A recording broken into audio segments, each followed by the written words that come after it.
Hello guys, good morning. Today is July 2, 2024.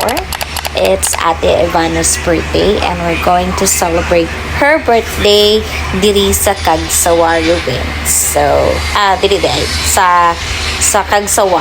Diri siya dito sa Ruins. I don't know, basta mo na to siya. So, muna yung tour guide. Nanimot ako siyangan. Siya ang nagsundo sa mua from the crossing going sa ilahang ATV nga venue. So, muna si Mayon. So, thankful me kay nagpakita si Mayon. Kay mama dyan namong tuyo dira makitaan siya during ATV session. So, diri na dahil minili ko sa left. Kay diri man ang ilang area. Actually, daghan kay ni sila diri guys. Daghan kay silang ATV nga kanang murag company ana. So kanin siya gi-contact na nako ni siya through Facebook and mo ni ang explain kung asa mi padong nga trail. So mo na mga different trails. So sa baasa din akong anak ko nga voice over ka dre. So gi-explain siya gusto ko mi maadto sa green lava, black lava ana. So gipa pili na dahil may helmet ari pili ko kakuha nangita ko thank ang naadik ko pero baho man ayun sa ba. So kanat na lang ako ang hilo ang si Ate Ivana kay gafeng ang birthday girl. So dugay jud kay ko kapilang helmet sa. Okay. So nag-start na tayo na mo ang trail diri para tantararan. Unya kay excited man ko so maguna-una jud ko tanawa diba?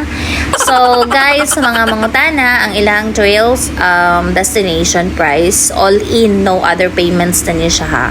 And they have free shuttle nearby areas. Ang ilahang short trail is naasalay 250 only for 15 minutes. Naasalay snake trail for 500 pesos, only 20 minutes. They have also grassland trail for 600 pesos, only 30 minutes. Tapos sila Cagsawa trail for 700 pesos. That's only 45 minutes. Nasa Budjao Trail for 1,100 only for 1 hour. Ang ilahang pinakamahal is green lava and black lava. The green lava is 1,550 only for 2 hours. Then ang black lava guys kay 2 hours gyapon but then difference lag 100. So ang black lava is 1,650 pesos. So ang among gikuha nga trail is ang Cagsawa trail ra. Di nami ganahan mo adto dito sa green o black lava. Okay ra unta akong kamera ni Daddy o sa Ate Ivana pet kuyog man ganaw si Puging tapos layo-layo na jud siya kani galing Cagsawa trail kay layo na gali for me. Pero enjoy ra man gihapon kay agi mi og katong mga tubig-tubig, suba-suba gagmay ana. And kanang free na sila kanang photographer guys. Maghatag lang ka sa lahag phone or any camera nga naaka. Then free na sad ang guide. So ang video ani sa mo is ang guide lang jud. Then I thought is duha sila, ang isa ka guide is mag-drive dan ang isa magtalikod sa guide nga gatubang sa mua nga video or ga picture but dili di ay siya ra jud usa. So inato na siya ka expert mo drive. Siya ra usa ang iyang isa ka kamot ga drive ang iyang isa ka kamot kay kasi video sa mua sa likod. But then okay ra man gihapon ang iyang kuha o tan-awa. Nice gali kay ang video. So ang kanang 10 years old below is free. So, dili na ka magbayad. Ang katong akong gipang mention nga prices, guys, that's per head. So, per head ang ilahang bayad. And, nag-reserve lang ko, nag-contact ko through Facebook. And, nag-down ko 500 pesos through GCash for reservation. Kay, nag-book ko ahead, marag 1 week ahead. Dayon, dili na dahil meaning suba-suba. Agi-agi din mi diri tabok pwede ra ako nuhay. Si Ate Ivana ang una. Sige, tabok diha day. Super rocky road jud kay ni siya guys. Mabaw ra siya pero rocky road kaayo, di ba? Ang gadala pag cellphone ang bae. Lagi wa nahog. Unya, sunod si Daddy og si Puging. Sila na pod ang sunod nga motabok. Ang guide ani guys kay gauna na sa mua. What dito sa tabok ahiya siya nag-video, di ba? Kuya, kaya mong guide, guys. Guide na photographer pa. Oh, bongga! Kaning duha sa kahinay, Jesus Lord. Alsa ang tiil ni Puging, kay hadlok mabasa. Oh, diba? Hinahinay ra ta beshi. Dayon ako na pud ang sud, lisod pud kamura di ay. Nabukpod ko oys. Una po ko entry. Lisod pud ugwa. Dapat na asad ko. Garaon. Sige, drive dira. Day, sige, day. Banati, day. Sige. Okay. Humana dayon. Yan na namin diri sa balawasan ni David. Basta namin sa taas.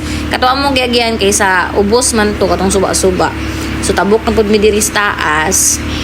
Padulong mi dito sa trail padong sa kanang agyanan padong sa mayon ba.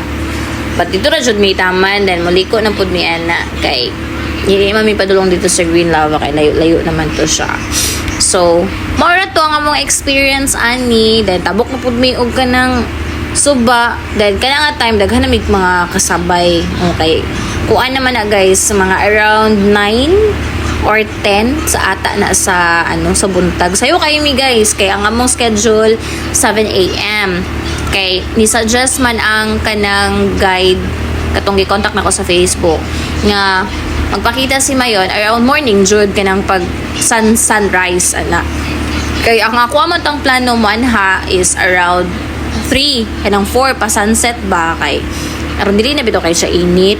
Unya kay katong panahon na kay mudagom man mutungtong na kay gahapon na launa alas 2 ana mudagom naman dayon siya dahil mutago naman dayon si Mayon din at saka na dayon imbis nga moy amo ang tuyo madto dito or makita na mo siya buo tas naka ATV me with all the pictures and the videos di wala na hinuon so mo to ni suggest ang kanang guide nga moadto mi og morning so nakaset mi schedule around 7 AM 7 to 8 aron ay allowance aron makita jud na siya. So ni mata mi bayo alas 5 sa kadlaw ni mata na mi kay aron lang jud maka-prepare.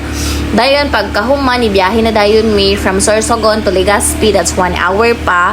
But then sa Yuman wala ray traffic so mga less than an hour na mi dito sa Daraga. So sa Daraga maning kuan ATV sa Kagsawa. So, mo to guys, pag abot na mo, lipay kayo may, kinakitaan pa na mo siya, Diyos ko Lord! Nakitaan pa dyan na mo, ni view pa dyan siya, view, English ay. Dahil mo na ni, pauli na dayon mi ani, o guwa na ho kabalo, asa na ang napita, basta, orag pauli na dyan mi ani, o si daddy na sa gauna-una arang, drive, gipauna na ko siya, kay aron makita po sila sa video, lisod po kakora per mino, dahil mo ana ang guide nga sunod mo kung asa ko muagi ako kadi man ko musunod kung musunod ko sa ilaha syempre dili ako makita dito sa likod kung magsunod-sunod ko sa linya syempre musimang po kagamay or makita jud ka sa video di ba sakto ko basta mo na to siya guys sa mga magbalak nga mo adtog kuan Legazpi to try the ATV mo to ang mga prices at least na may mga reference na may idea kung pila dayon mag-check lang mo daan sila mga page kay naaraman jud na may check sa Facebook mag-search lang mo then mag-inquire mo accommodating man silang tanan and mao to kanang mag-check lang mo asa mas makamura pero I think pare-pareharon sila mga presyo tanan okay pag tulo sa dakong gi-inquirean sa murag binibining Pilipinas babay sa kakaingan niyo tanggi kapoy naman ko gyaw-yaw nga sa mag-music na lang putaan ni bali sige mag-background music ta ha kay kapoy na ko gyaw-yaw jud murag taas pa jud kayo ni nga video sige na bye